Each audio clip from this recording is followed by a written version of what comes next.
Hello everyone, welcome to AD success point. हम पढ़ रहे थे रिकम्बिनेंट डीएनए टेक्नोलॉजी। तो रिकम्बिनेंट डीएनए टेक्नोलॉजी का आज हम फर्स्ट स्टेप पढ़ेंगे, आइसोलेशन ऑफ जेनेटिक मटेरियल और डीएनए आइसोलेशन। मीन्स जो हमारा फॉरेन डीएनए था जिसका हमें प्रोडक्ट बनाना था, उसको हम कैसे आइसोलेट करेंगे। तो सबसे पहले फॉरेन डीएनए को आइसोलेट करने के लिए क्या करना पड़ेगा, सेल को तोड़ना पड़ेगा, सेल को ब्रेक करना पड़ेगा, ताकि उसके अंदर न्यूक्लियस में जो हमारा डीएनए है, फॉरेन डीएनए, उसको हम निकाल सके। तो जो भी हमारा सोर्स सेल है जिससे भी हमें डीएनए निकालना है, उसको ब्रेक करने के लिए एंजाइम यूज़ करेंगे। तो अगर हमारा सोर्स सेल प्लांट सेल है तो प्लांट सेल को तोड़ने के लिए हम सेलुलेज एंजाइम यूज़ करेंगे। क्यों? क्योंकि हमें पता है कि प्लांट में क्या होता है, सेल वॉल पाया जाता है और प्लांट का सेल वॉल सेलुलोज का बना होता है। तो सेलुलोज को तोड़ने के लिए सेलुलेज एंजाइम यूज़ करेंगे, ताकि प्लांट के सेल वॉल को तोड़ के और फिर अंदर न्यूक्लियस से क्या करें, डीएनए को आइसोलेट कर सके। अगर हमारा सोर्स सेल बैक्टीरिया है यानी बैक्टीरियल सेल है, तो इसको तोड़ने के लिए हम लाइसोजाइम एंजाइम का यूज़ करेंगे। लाइसोजाइम एंजाइम क्या करता है, बैक्टीरिया की सेल वॉल को ब्रेक कर देता है, डिसरप्ट कर देता है, फिर हम उसे डीएनए आइसोलेट कर लेंगे। और अगर हमारा सोर्स सेल फंगस है यानी फंजाई है, तो हम काइटिनेज एंजाइम का यूज़ करेंगे। क्यों? क्योंकि हमें पता है कि जो फंजाई होते हैं उनका जो सेल वॉल होता है वो काइटिन का बना होता है, और काइटिन को तोड़ने के लिए कौन सा एंजाइम यूज़ करेंगे, काइटिनेज। तो हम इन एंजाइम का यूज़ करके और हम अपना सोर्स सेल से क्या करेंगे, फॉरेन डीएनए को आइसोलेट कर लेंगे। अब क्या करेंगे कि हमने सेल को तो ब्रेक कर दिया, सेल को हमने ब्रेक कर दिया, अब सेल से हमें डीएनए को निकालना है। तो सेल के अंदर बहुत सारी चीज़ें होती हैं, डीएनए भी हो सकता है, आरएनए भी होगा, प्रोटीन भी होगा, फैट भी होगा, ये सारी चीज़ें होंगी। तो हमें तो सिर्फ डीएनए चाहिए।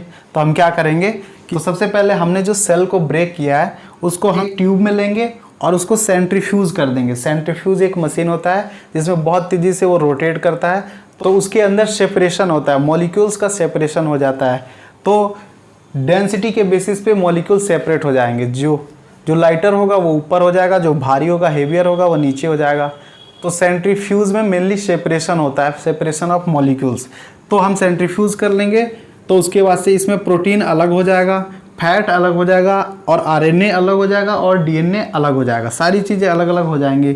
अब हमको चाहिए सिर्फ डीएनए, तो बाकी सारी चीज़ों को हम क्या करेंगे, तोड़ देंगे या डिस्ट्रॉय कर देंगे। तो हम प्रोटीन को तोड़ने के लिए ये आप जो देख रहे हैं ये क्या है, प्रोटीन है। प्रोटीन ऐसे चेन में होता है, और ये जो ब्लैक में है ये क्या है, डीएनए है। और round shape globule like structure है, ये क्या है, फैट है। ये क्या है, फैट है। और ये जो सिंगल स्ट्रैंडेड आप देख रहे हैं ये क्या है, आरएनए है। तो प्रोटीन को तोड़ने के लिए हम प्रोटीएज एंजाइम इसमें ऐड करेंगे। इस ट्यूब में प्रोटीएज डालेंगे तो जो भी इसमें प्रोटीन होगा वो डिस्ट्रॉय हो जाएगा, टूट जाएगा। और फैट को तोड़ने के लिए हम लाइपेज एंजाइम इसमें ऐड करेंगे। लाइपेज इसमें डालेंगे तो जो भी इसमें फैट मॉलिक्यूल होंगे वो ब्रेक हो जाएंगे, डिस्ट्रॉय हो जाएंगे। और आरएनए को तोड़ने के लिए हम आरएनएज एंजाइम डालेंगे। आरएनएज क्या करेगा, जो भी इसमें आरएनए होंगे उनको तोड़ देगा, डिस्ट्रॉय कर देगा।